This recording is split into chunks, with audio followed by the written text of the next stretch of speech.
ever get that feeling? Like you're capable of so much more. Yeah, definitely. Like deep inside, there's this hidden potential just aching to break free. Yeah, yeah. I know that feeling. Today, we're diving into a concept that might just unlock all that.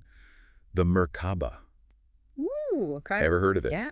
Basically, picture this radiant energy field, a kind of vehicle for like serious transformation, taking your physical self to these higher, more spiritual realms. It's funny you should say vehicle because Right. Merkaba itself, it hints at that, like a chariot for your spiritual self to explore these deep inner spaces. Exactly. It's like a journey to the very core of who we are. Totally. It's a concept that's been around forever, echoes through different cultures, pops up in different times. It's definitely fascinating. And our guide for this wild ride, Suzanne Johnson. We're looking at her book, Activate Your Merkaba. Great book. Have you read it? Oh yeah, cover to cover.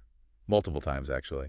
She gets into some serious detail with this stuff. Yeah. We're talking visualizations, breathing techniques, you name it. Oh, yeah. She's all about the specifics. Even hand positions. Mudras. Mudras, exactly. But don't worry, we're going to break it all down nice and simple, like a roadmap for your energy. I like it. Think of us as like spiritual mechanics. Okay, I like that. Taking apart the engine of a spaceship piece by piece will show you how it runs so you can appreciate all that horsepower. Love the analogy. Yeah. So Johnson starts with the basics, meditation, but not the kind you doze off to. Yeah. These are special. She's got 2 types, and they're the foundation for this whole Merkaba activation thing. It all starts there, yeah. First up, heart meditation. Okay, now we're talking. This is where things get really interesting. What's so special about it is not just like sitting there emptying your mind. No. This is about actively connecting, tapping into these massive energy sources. The earth, the sun. Whoa. Powerful stuff. So imagine yourself someplace you love. Quiet forest, mountain peak. You feel it. I'm there. Good. Now send your love down into the earth. See it. Like this vibrant, pulsing sphere of energy. I'm trying to picture it. Then shift focus. Up to the sun, same thing. Radiate that love outward. Like I'm creating a beam of energy. Exactly. You're creating this tangible link, connecting with these celestial bodies, drawing strength from them. It's like plugging into the universe's power grid or something. Exactly. You're amplifying your own energy field, boosting it with the power of the earth and the sun. And then Johnson takes it even further. She talks about these 2 energies, earth, sun, flowing right through you. Yeah. And they come together to create this, what you call it, trinity of love. That's it, the Trinity. And that's huge. It's this reminder. Yeah. We're all connected. And you're at the center of it all. Wow. Okay. This is already blowing my mind. You become a conduit. Imagine the energy flowing through you. Whoa. The possibilities when you can channel that. Yeah. And okay, hold on. We're just getting started, right? Because that was just the first meditation. We've also got love meditation. What's that one all about? all right, so if heart meditation is about grounding, connecting to those big energies, love meditation, that's about expanding. It's about feeling the interconnectedness of all things, every single being out there. Oh, I remember this part. It's like you become a flower, right? Yes, you got it. You're at the center of this flower, radiating love outwards to every petal. And those petals, those are all the other people. Exactly. Each one unique, important, but all part of the same beautiful flower. Johnson is tapping into this idea of oneness consciousness. It's knowing, truly knowing we're all connected. One big energy field. Okay, I love this visualization. It's like sending out good vibes, but on a cosmic scale. Right. It's about transcending our own little bubbles, realizing we're part of something much, much bigger. So these meditations, they're not just about feeling good, though that's a nice bonus, right? Oh, yeah. Definitely a bonus. We're talking about expanding your awareness to encompass the whole planet. The whole planet and beyond. It's about tapping into universal love. It's about realizing there's something bigger than just us. It's like a software upgrade for your soul. Okay. Okay, so we've got heart meditation, love meditation, but Johnson doesn't stop there, does she? She brings in this concept of activating the crown. Now we're getting into the energy centers, the anatomy of it all. The crown she's talking about is your crown chakra. Okay, that makes sense. It's up at the top of your head, right? Right at the top. It's that point of connection to something bigger than ourselves. The gateway to enlightenment and all that. Exactly. And Johnson gives you the exact steps to activate it. Which, let me guess, involves more than just thinking about it. Oh yeah, it's not for the faint of heart. This is next level energy work, visualizations, energy manipulation. She's very precise with the instructions because you got to be exact with this stuff. It's like performing spiritual surgery. Exactly. It's delicate work. It's like weaving a tapestry thread by thread to create something amazing. So if we want to activate our crown, no skipping ahead, we got to master the heart meditation, the love meditation. And then we can explore that crown activation. That's how we build a strong foundation. But what happens when we do activate it? What does it feel like? Well,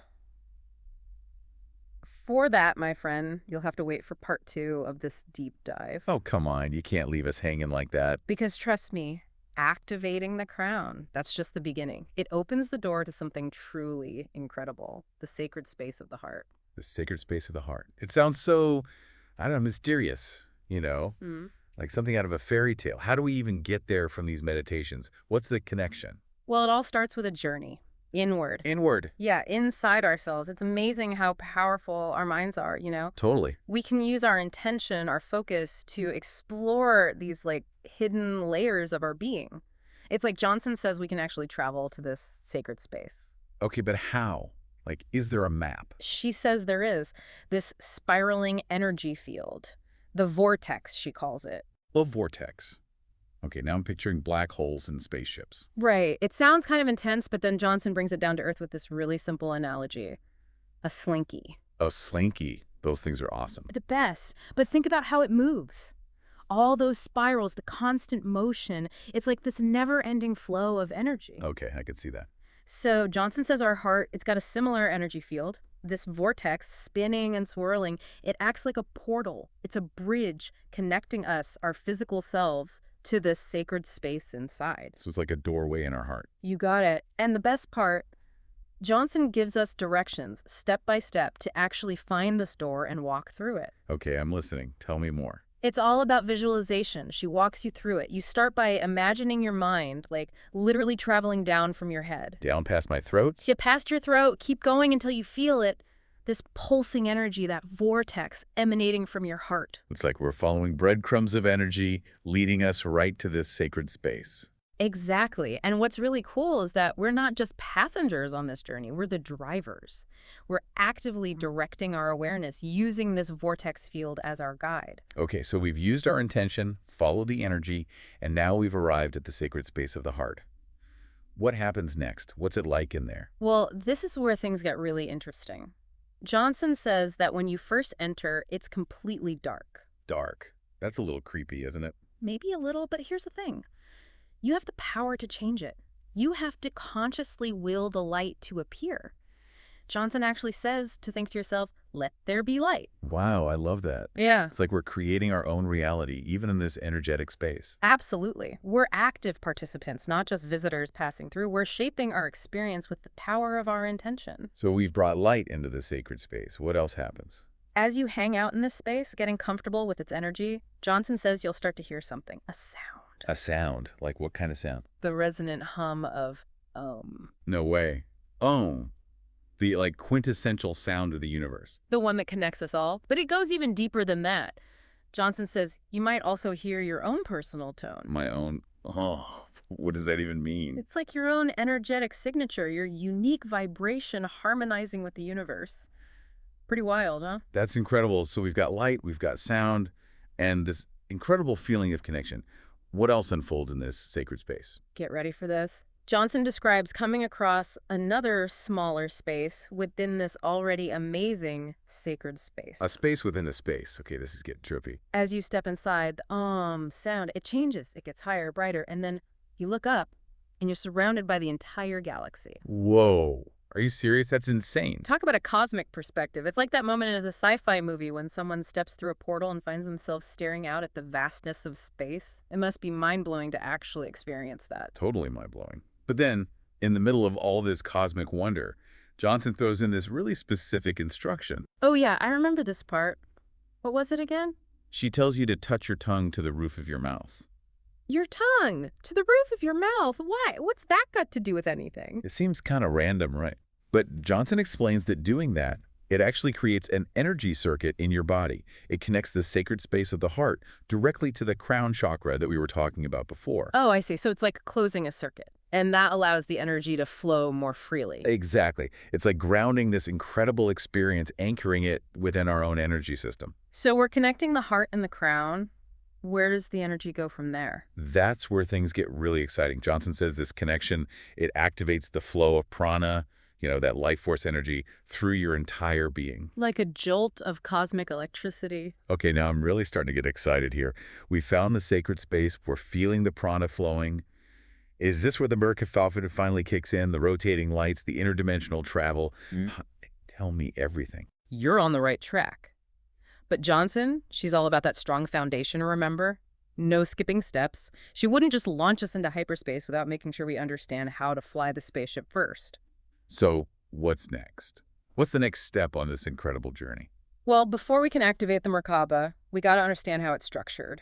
And to do that, Johnson brings in this unexpected visual aid, Leonardo da Vinci's Vitruvian Man. Wait, what? The Vitruvian Man? Like that famous drawing? What does that have to do with any of this? Yeah. I'll be honest, when I first read about the Vitruvian Man in this context, I was like, what does a Renaissance drawing have to do with, activating some kind of multidimensional energy field? It's all about the geometry. Geometry. Okay, yeah, that drawing, it's not just some random dude with his arms and legs out. It's about sacred geometry. Those patterns, those proportions that show up everywhere in nature. Like the golden ratio, Fibonacci sequences, Yeah. that kind of thing. Bingo. Those principles, they're baked into the Merkaba too, especially in this thing called the prana tube. Right. The prana tube.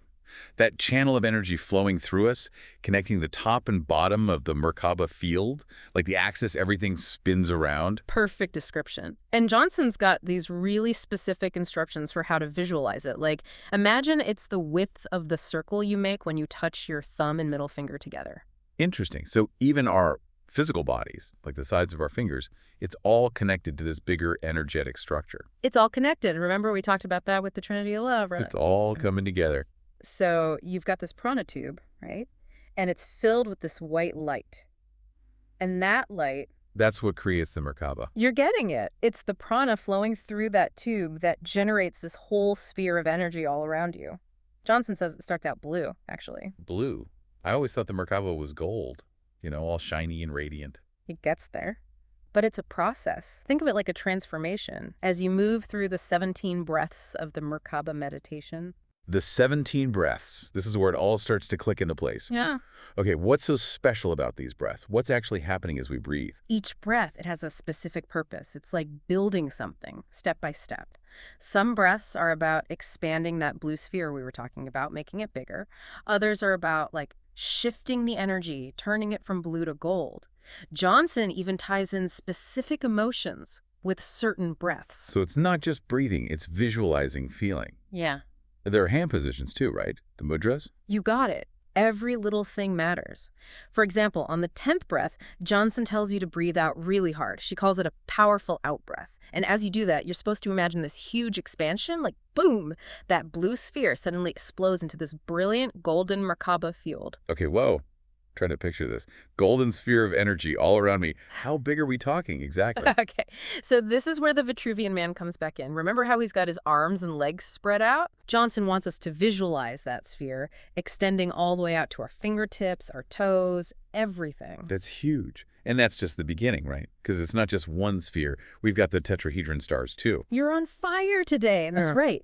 It's not just one sphere. It's actually 3 tetrahedron stars, all interlocking. They're all the same size, but they vibrate at different frequencies, and they're all spinning inside that golden sphere. 3 spinning fields of energy. Okay, now my brain's starting to hurt. I know, right? It's a lot. So basically, you've got one star that's connected to your physical body, and it stays still. Then there's the middle star that represents masculine energy, and it rotates to the left. And then the outermost star represents feminine energy, and that one rotates to the right. Okay, I think I'm following. 3 tetrahedron stars, 1 stationary, 2 rotating in opposite directions, all happening inside this giant golden sphere. And we're orchestrating all of this with our breath as we go through these final stages of the meditation. Nailed it. And here's where it gets even crazier. During the 16th breath, Johnson says to visualize those two spinning stars reaching a very specific speed. She even uses Fibonacci numbers to explain it. It's this ratio, 3, 4, 21. Fibonacci numbers again.